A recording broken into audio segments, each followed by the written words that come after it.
Olá, eu sou a Karina Cassini, eu vou apresentar o trabalho Influência da proporção de lipídios nas características de lipossomas contendo extrato de araucária angustifolia. Esse estudo, então, é desenvolvido na Universidade de Caxias do Sul. O extrato aquoso de araucária angustifolia, que nós utilizamos no estudo, ele é proveniente das brácteas da planta araucária, planta feminina, que são as sementes não fecundadas, não fertilizadas, e normalmente são resíduos. Esse extrato ele já apresentou diversas atividades biológicas, como atividade citotóxica seletiva para células tumorais, modulatória do complexo mitocondrial 1 e atividade antioxidante em diferentes sistemas.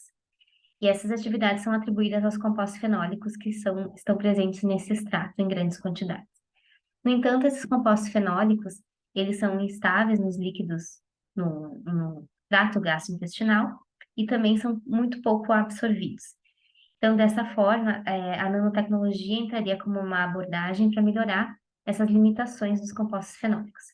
Neste estudo, nós utilizamos então, os lipossomas como nanocarreador desse extrato, por apresentar biocompatibilidade, por ser versátil, por encapsular moléculas tanto hidrofílicas como hidrofóbicas, e por isso, então, o objetivo do trabalho foi preparar os lipossomas contendo extrato e utilizando diferentes proporções de lipídios e extratos.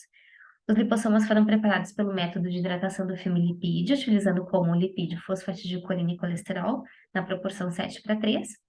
As proporções de extrato lipídios testada foram 1:3, 1:5, 1:7. E depois a suspensão lipossomal foi sonicada por 5 minutos e filtrada numa membrana de 0,45 micrômetros de nitrato de celulose. Os lipossomas foram caracterizados quanto ao tamanho de diâmetro de partícula e índice de polidispersividade pelo método de espalhamento de luz dinâmica. E o potencial zeta foi medido pela mobilidade eletroforética, todos esses ensaios então no Zeta Sizer. O pH foi medido em potenciômetro e a eficiência de encapsulação foi avaliada por meio do método de Folin, avaliando os compostos fenólicos totais, o total, que foi medido destruindo as vesículas com solvente orgânico, e os não encapsulados, que foram obtidos, então, pela determinação no sobrenadante após centrifugação. Como resultado, então, observamos que o diâmetro de partícula, apesar de ter uma tendência a ser menor no 1:7, não houve diferença estatística em função dos altos desvios. O potencial zeta também não deu diferença estatística nas 3 formulações.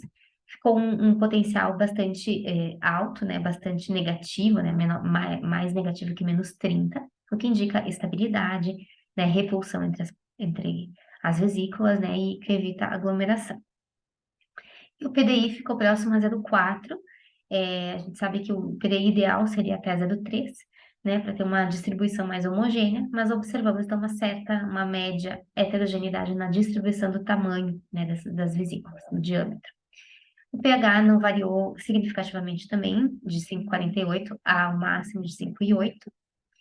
E a eficiência de encapsulação foi o único parâmetro que acabou tendo uma diferença estatística, sendo que na formulação para 5 a eficiência foi maior, né, atingindo ali os 70%, pouco mais.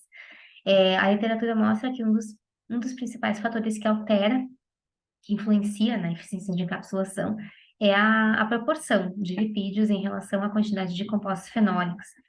E que quanto mais lipídios tem a formulação, vai aumentando a eficiência até que chega uma hora que pode diminuir, que foi o que aconteceu aqui.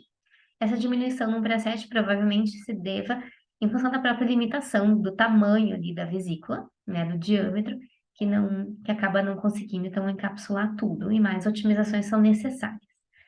Então, podemos concluir que as diferentes proporções de lipídios testadas não alteraram significativamente os parâmetros de diâmetro, zeta e PDI, embora o diâmetro tenha uma tendência a ser menor no 1:7, e que a proporção 1:5 apresentou melhor eficiência de encapsulação em relação às demais.